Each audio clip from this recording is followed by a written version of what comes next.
diambilin sama orang-orang yang misalkan pedagang atau apa, diambil cuma sekepal doang, terus dibungkus, terus ditaruh di tempat dagangannya gitu. Ini ya jadi pikirannya supaya laku atau apa. Jadi ini tanahnya. Apa ini kalau batu Pandaringan artinya apa ini? Ini batunya, nama batunya. Kalau Pandaringan sendiri artinya? Pandaringan, hanya ini dinamainnya baru-baru ini. Oh, Baru. ini bahasa apa ya? Dinamain sama apa sih? Sama kuncen. Pekuncen sini. Kuncen sini. Nah katanya pekuncennya itu atau juru kuncinya itu sudah meninggal. Iya. Kapan itu meninggalnya? Kalau saya ingat-ingat pada tahun 2017 ada kali ya. 2017 dan itu pekuncennya itu turun temurun ya? Turun temurun, ada bukunya. Ada bukunya. Sejarah-sejarah yang ini di buku itu. Jadi mereka bisa mengisahkan, bisa mengartikan ini batu apa, ini tempat apa itu dari buku tersebut. Siapa namanya juru kuncinya? Dulu lupa saya namanya. Wak tahu ya. Emang di kampung saya. Masih keluarga juga nih sama. Jadi masih banyak yang ambil apa? Apa namanya? Tanah apa ini? Ini kan bekas. Tanah kesuburan. Ya. Ini bekasnya ya. Ini bekas. Itu masih. Ikhtiar yang dilakukan oleh orang itu ya macam-macam lah bentuknya. Itu sebenarnya juru kunci yang pertama sekali itu yang masih memegang payung kebesaran itu adalah Saun. Iya. Itu tahun berapa? Kalau tahunnya ya saya bukan pelaku sejarah. Itu ya nggak bisa diperkirakan lah. Tapi kalau juru kunci yang kedua, seingat saya itu berarti ingat umur antara 4 tahun 5 tahun itu dia udah jadi juru kunci sini. Usia apa? Kuncen. Usia saya. Oh, usia Pak Encep. Iya. Kira-kira berarti usia 4 tahun itu Pak Encep itu tahun berapa ya? Kelahiran tahun berapa? 69 berarti sekitar 75 74 ya. Iya, sekitar itu. Nah, itu sudah mulai dinamai teras ini termasuk singgasana ini. Sekitar tahun 75 74.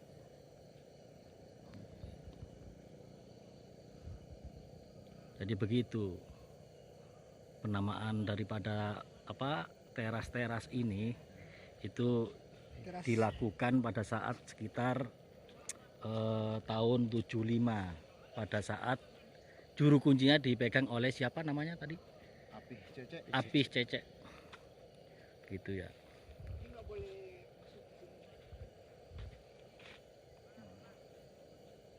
Keanehan yang saya ketahui dan saya pahami, pernah saya rasakan karena saya orang sini, bukan juru kunci, lahir di sini ya. Gunung Padang ini di saat-saat cuaca lagi gelap, tengah malam gitu, nggak ada bintang, nggak ada bulan, banyak kabut, tetap Gunung Padang ini terang.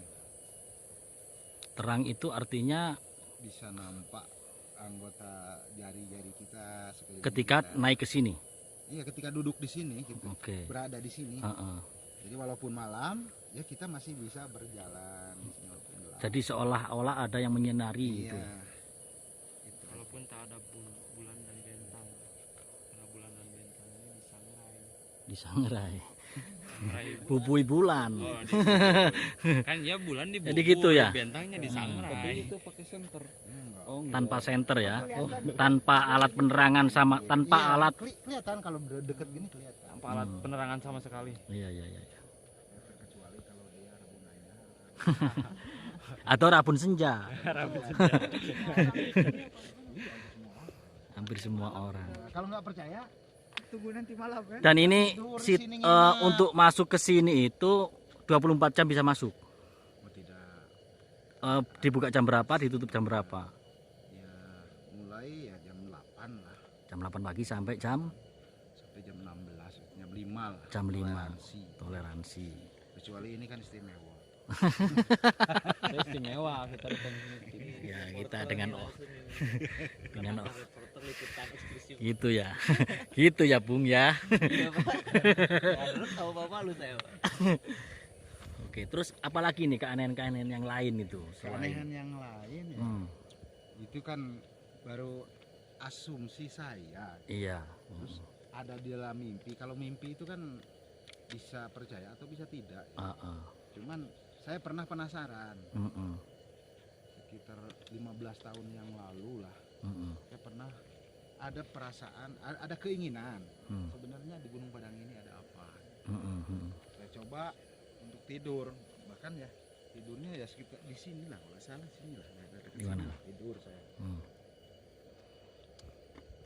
Terus Itu tanpa juru kunci, tanpa kuncen lah kan, tanpa ditemani juru kunci. tanpa sendiri gitu. Pengen tahu apa sih yang ada di sini. Nah, saya tidur. Nah, begitu tidur, ya saya dikejar harimau. Harimau. Macan lah, harimau lah ya. Dikejar harimau dari luar, terus dikejar-kejar sampai berkeringat, lari-lari. Sudah sampai Gunung Padang, saya loncat lewat batu yang berdiri ini, berdiri batu ya. Nah, di mimpi saya itu batu si macan itu sampai batas inilah pagar, dia nggak berani masuk lagi. Di luar pagar batu-batu yang Iya. berdiri ini. Itu yang ada di mimpi saya. Karena saya punya niat dari rumah aja, ada apa sih sebenarnya di Gunung Padang? Harimau. Interupsi Pak, tidurnya di sini. Iya. Bukannya dulu pernah tidur di bawah. Nah, di situ niatnya lagi. Beda lagi ya Pak. Oke. Itu ya. Silent. Silent ya. Itu beda lagi. Itu tergantung ilmunya dan tergantung gurunya. Pertama kali ditemukan. Ya kalau pertama kali ditemukan. Ini kan dulu Karya Mukti ini kan bagian dari Cimenteng. Dulu besar satu desa Cimenteng sebenarnya. Karena luasan wilayah dan banyaknya penduduk jadi mekarkan jadi 2 desa. Tahun berapa itu? Itu sekitar tahun 80-an lah. Karena ya sekitar 80-an. Dibukalah akses jalan. Buka akses jalan dengan harapan ya bisa masuk kendaraan roda 2 lah. Ya, kurang lebih berjalan selama antara 5 sampai 7 tahun bisa masuklah kendaraan. Nah, dari situlah mulai terbuka, ada tamu dari Jakarta. kota. Tapi kalau praktis di sini, situs ini ditemukan tahun berapa? Tahun 82-an. Tahun 82. Tapi 75 sudah ada pekuncen. Dari sebelumnya udah ada. Oh, tapi bukan yang seluruhnya ini, mungkin ada sebagian yang kelihatan atau bagaimana? Kuncen apa itu kalau 75 itu? Itu Gunung Padang yang sebenarnya kalau dulu memang sudah ditemukan bagi orang-orang tertentu saja yang punya niat, punya ritual khusus, bukan dibuka secara publik untuk kunjungan wisata. Bukan. Iya. Dulu wisata hanya khusus wisata kebatinan itu religi. Semacam itulah. Hanya orang-orang tertentu yang tahu akses ke sini. Ya, itu cerita-cerita dari kakek saya, nenek saya. Jadi Gunung Padang ini khusus untuk menaikkan derajat atau kalau kita belajar misalkan musik atau belajar nyinden gitu, setelah belajar sekian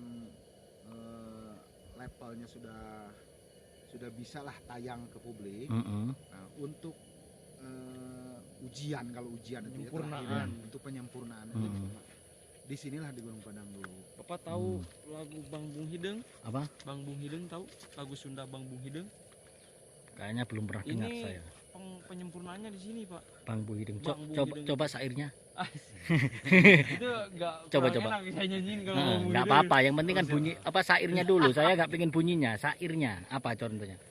Ya itu Bang Bung Hideng, syairnya termasuk gitu. Atau satu bait lah. Sampai bait. Apa contoh? Bang Bung Hideng. Yang bambu hideng itu. Jadi apa? Hideng itu kan hitam. Iya, hideng itu hitam itu black gitu ya. Iya, gelap. Gelap. Dop. Ya drone gitu. Kalau kadang-kadang ada yang manis juga gitu loh. Oh, iya. Ya benar. Jadi gitu. Kenapa? Apa artinya kalau bambu hideng? Berarti bambu hitam. Bangbung. Oh, Bangbung. Bangbung itu Mm-mm. semacam apa sih bahasa Indonesianya? Bangbung. Bangbung apa bangbung? Apa? Serangga bertanduk itu yang besar. bertanduk itu. Ini Pak, Bangbung Hideng tuh. Bapak tahu kan Armada? Harusnya aku punya lagu harusnya aku. Jadi sebelum si Armada itu yang bikin lagu harusnya aku, sebelum dipublikasikan dia itunya dulu di sini di penyempurnaan lagunya supaya beken. Itu kan harusnya aku beken Pak. Nah itu juga Bambung Hideng pada zamannya itu beken. Cuman penyempurnaannya di sini. Penyempurnaannya waktu itu. Dinyanyiin. Mungkin ya apa sih yang tinggal di sini. Bangbung Hideng itu lagu banget. itu tahun berapa itu diciptakan? Berapa tuh Pak? Kayaknya Wah juga belum itu tuh. Belum lahir. Enggak udah kayaknya tapi masih lari-larian pakai celana SD. Gitu ya. Iya. Bahkan mungkin juga belum punya celana. Itu serius ya itu ya? Serius itu di Penyanyinya dari mana itu? dari Sunda. Dari Sunda. Iya, Sunda itu kan luas. Sunda Wiwitan. Dari mana? Garut, Cianjur sendiri atau dari mana? Cianjur. Dari Cianjur ya.